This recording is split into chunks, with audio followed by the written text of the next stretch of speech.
বেদবাণী প্রথম খণ্ড ৩১ নম্বর পত্রাংশ। সংসার মায়াময়, বিকৃতি স্বভাবের তরঙ্গ, সুখ দুঃখ অনুভূতির প্রশ্রয়।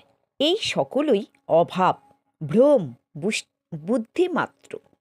অতএব প্রতিসেবাতে সর্বদা বিবৃত থাকিতে চেষ্টা রাখিবেন, ফলাফলের দিকে লক্ষ্য রাখিবেন না।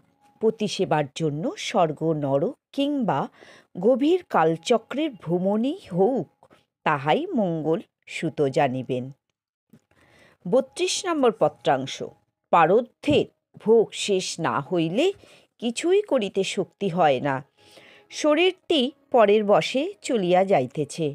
নিত্য সর্বক্ষেত্রেই পরাধীন গাত্র ইন্দ্রিয়াদির দ্বারা বিবর্ণ হইয়া ক্ষয়প্রাপ্ত হইয়া থাকে। এই শরীরের উপর আধিপত্য কি হইতে পারে? সর্বত্র সমভাবে পারধ্যের আকর্ষিত সুখ দুঃখ ভোগ করিতেই হইবে।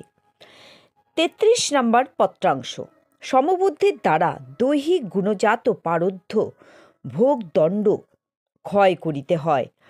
ভোগ মোক্ষ হইলেই জীবদ্দশা প্রাকার মুক্ত হইয়া মানবত্ব চলিয়া যায়।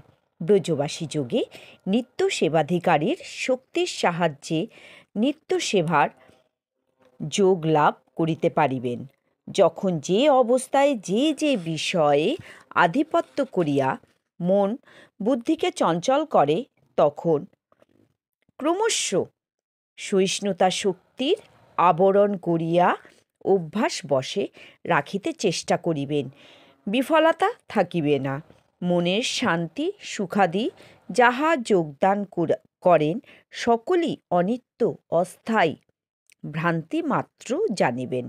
সর্বদা কেবল প্রতিগত হইয়া তাহারই উন্মুখ পৃষ্ঠভঙ্গ বর্জিত হওয়াই জীবের পরম ধর্ম।